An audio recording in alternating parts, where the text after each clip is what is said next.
Traders வந்து நான் directional trade பண்ணுறவங்க டைரெக்ஷனல் ட்ரேட் பண்ணுறவங்க அப்படின்னு சொல்லிட்டு ரெண்டு வகைப்படும். அதாவது நான் டைரெக்ஷனல் அப்படின்னா ஒரு மார்க்கெட் வந்து எங்கேருந்து எது வரைக்கும் இந்த வீக்குள்ளே போகும் அப்படின்னு சொல்லி முடிவு பண்ணிவிட்டு அதுக்கடுத்த மாதிரி ஸ்ட்ராடல் ஸ்ட்ராங்கல் அப்படின்றத வந்து அவங்க ஸ்ட்ராட்டஜி பில்ட் பண்ணுறவங்க நான் டைரெக்ஷனல் ட்ரேடர்ஸ் அப்படின்னு சொல்லுவாங்க.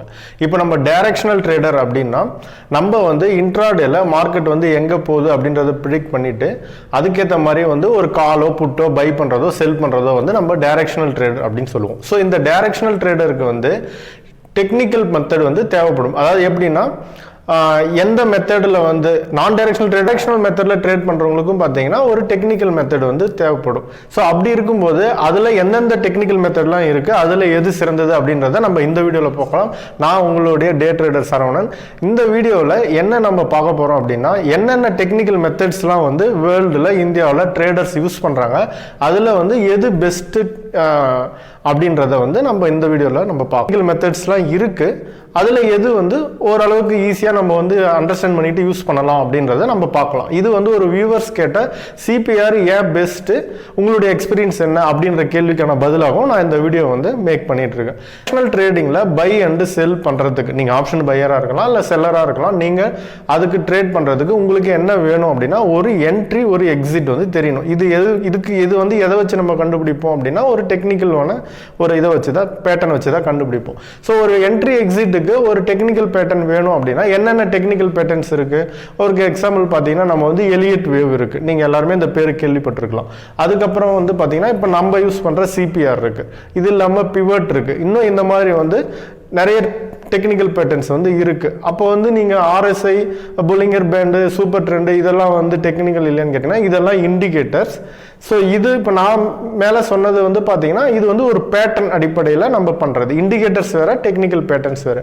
ஸோ இதில் எது சிறந்தது அப்படின்னா எலியட் வேவ் அப்படின்றது என்னன்னா உங்களுக்கு வந்து மேக்ஸில் வந்து நீங்கள் ட்ரிக்னோமெட்ரி மாதிரி தான் வந்து அது ஓரளவுக்கு வந்து காம்ப்ளிகேட்டடான ஒன்று. இப்போ வந்து எப்படின்னா எலியட் வேவ்ல வந்து ஒரு 5 வேவ் இருக்கும், இது எத்தனாவது வேவ், இந்த வேவ் முடிஞ்ச பிறகு இந்த வேவ் எங்கே போகும் அப்படின்ற மாதிரி அது ஒரு டிஃபிகல்ட்டான சப்ஜெக்ட்.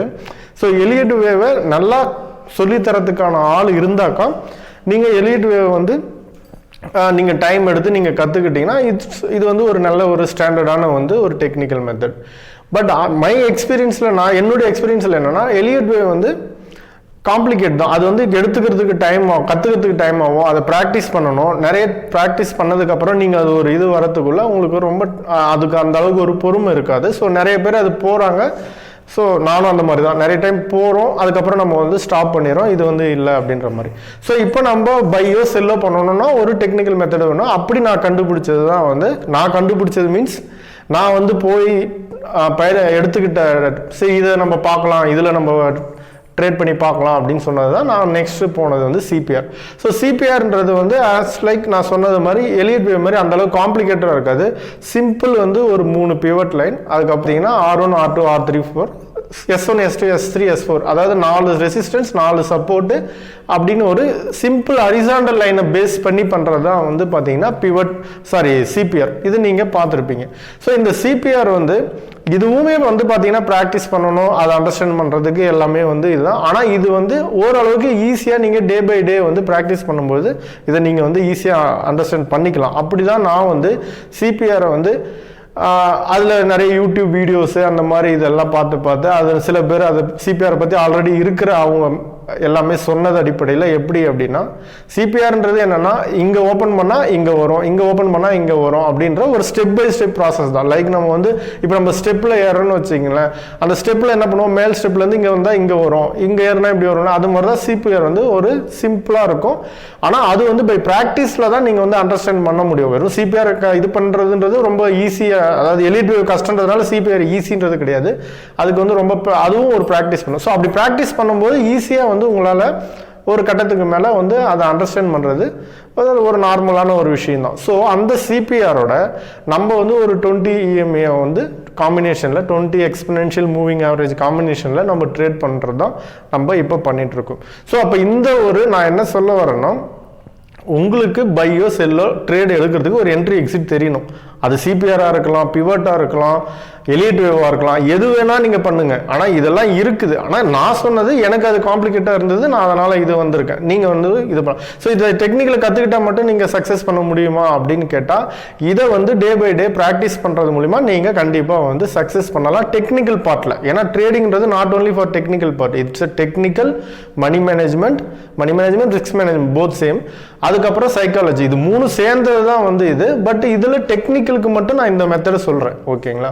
ஸோ இதுக்கப்புறமா வந்து பார்த்தீங்கன்னா இந்த ப்ராக்டிக்ஸ்ன்றது எவ்வளோ நாள் அப்படின்றதுனா இட்ஸ் வந்து பர்சன் டு பர்சன் சேஞ்ச் ஆகும். இப்போ எக்ஸாம்பிள் சொல்லணும்னா, இப்போ உங்களுக்கும் விராட் கோலிக்கும் என்ன வித்தியாசம் அப்படின்னு நம்ம ஒரு சும்மா ஒரு அப்படின்னு கேட்குறோம், ஒரு கொஷின் வச்சுக்கிங்களேன். இப்போ எனக்கு விராட் கோலிக்கு என்ன சம்பந்தம்? என்னால் கூட கிரிக்கெட் விளையாட முடியும், பட் விராட் கோலி வந்து சூப்பராக வந்து கிரிக்கெட் விளையாடிட்டு இருக்காரு. என்ன வித்தியாசம்னா, so number of hours practice தான் வந்து இது. அதுக்காக அவர் ஈக்குவலண்டாக நானும் ப்ராக்டிஸ் பண்ணினா விராட் கோலி ஆயிருப்பேனான்னு கேட்காதீங்க.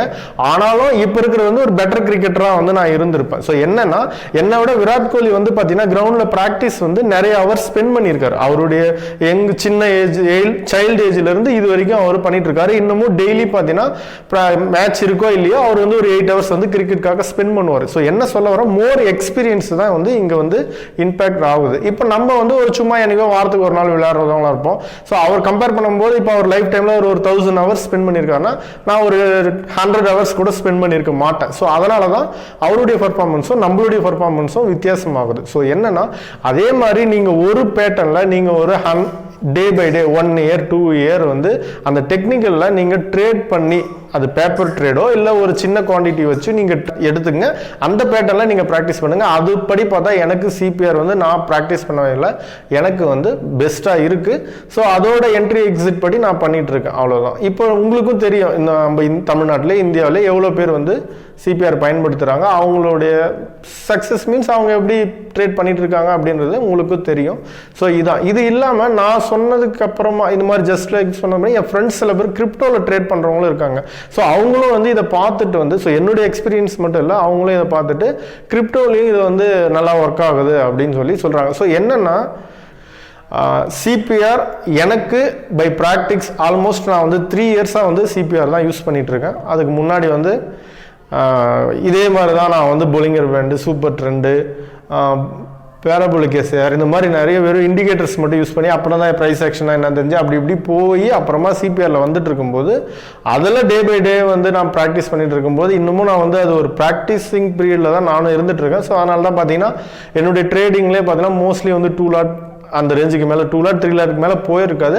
ஸோ இது என்னன்னா, இன்னமும் வந்து நம்ம ஒரு பெரிய கேபிட்டல் போட்டு பண்ணுறதுக்கு முன்னாடி இதில் வந்து என்னென்னலாம் நடந்துட்டு இருக்கு அப்படின்னு சொல்லிட்டு நம்ம பண்ணிட்டு இருக்கோம். அந்த ப்ராக்டிஸிங் பீரியட்லேயே நம்மளுக்கு ஓரளவுக்கு நம்ம வந்து லாஸ் இல்லாமல் ஒரு மைல்டாக, அதாவது இங்கே என்ன பொறுத்த வரைக்கும் என்னன்னா, பெரிய சக்ஸஸ்னால் நீங்கள் எத்தனை லட்சம் எத்தனை கோடி ஏர்ன் பண்ணுறீங்க அதெல்லாம் ஒரு மேட்டர் கிடையாது. இங்கே வந்து நீங்கள் ஓரளவுக்கு வந்து லாஸ் ஆகாமல் இருந்தாலே அதுவே பெரிய விஷயம். ஸோ அந்த பீரியடில் தான் இருக்கேன். ஸோ என்னை பொறுத்த வரைக்கும் இது வந்து எனக்கு ஒரு 1 இயர்லேயே வந்து ஓரளவுக்கு நான் வந்து 100% நான் சிபிஆரில் நான் தரவாயிட்டேன் மாஸ்டர்லாம் சொல்ல வரல. அது மார்க்கெட் தான் அல்டிமேட் அப்படின்னு சொல்லுவாங்க, சுப்ரீம் அப்படின்னு சொல்லுவாங்க. ஸோ அதுதான் வந்து இதில் வந்து சிபிஆர் ஏன் பெஸ்ட்னா, வெறும் ஹரிசாண்டல் லைன், சிம்பிள் லைன், யாருக்குமே சொல்கிறது ரொம்ப ஒரு மாதிரி ஈஸியான ஒரு மெத்தடுன்றதுனால தான் எனக்கு சிபிஆரில் நம்ம ட்ரேட் பண்ணிகிட்டு இருக்கோம். ஸோ இதுதான் என்னுடைய எக்ஸ்பீரியன்ஸ். இந்த டெக்னிக்கலில் ஃபிட் ஆனதுக்கு இதுதான். ஒருவேளை நீங்கள் இதுவே தான் இருக்கணும்னு சொல்ல வரல, நீங்கள் எலிட் வேவ்னா அதுவும் கற்றுக்கிறதுனா கற்றுக்குங்க. உங்களுக்கு எந்த மெத்தட் பண்ணணும் அந்த மெத்தடில் வந்து பார்த்துட்டுங்க. ஏன்னா நான் தான் சொன்ன மாதிரி டெக்னிக்ன்றது ஒரு 30% தான், அதுவே 100% நம்மளுடைய வெற்றி தீர்மானிக்கிறது இல்லை. அதனால் இது வந்து இந்த 30%ல் எது காம்ப்ளிகேட்டடாக போட்டு நம்ம குழப்பிக்காமல் எது சிம்பிளாக இருக்கோ அதையே நீங்கள் கற்றுக்கிட்டு ப்ராக்டிஸ் பண்ணுங்கள். ப்ராக்டிஸ் தான் இதில் மெயினான விஷயமே தவிர சும்மா ஒரு 4-5 நாள் பார்த்துட்டு அதுக்கப்புறம் இது சரியில்லை அது சரியில்லை ஸ்கிப் பண்ணிகிட்டே போனீங்கன்னா எந்த மெத்தடுமே நீங்கள் கற்றுக்க முடியாது. இந்த வீடியோ உங்களுக்கு பிடிச்சிருந்தா லைக் பண்ணுங்கள், ஷேர் பண்ணுங்கள், கமெண்ட் பண்ணுங்கள். தேங்க்யூ.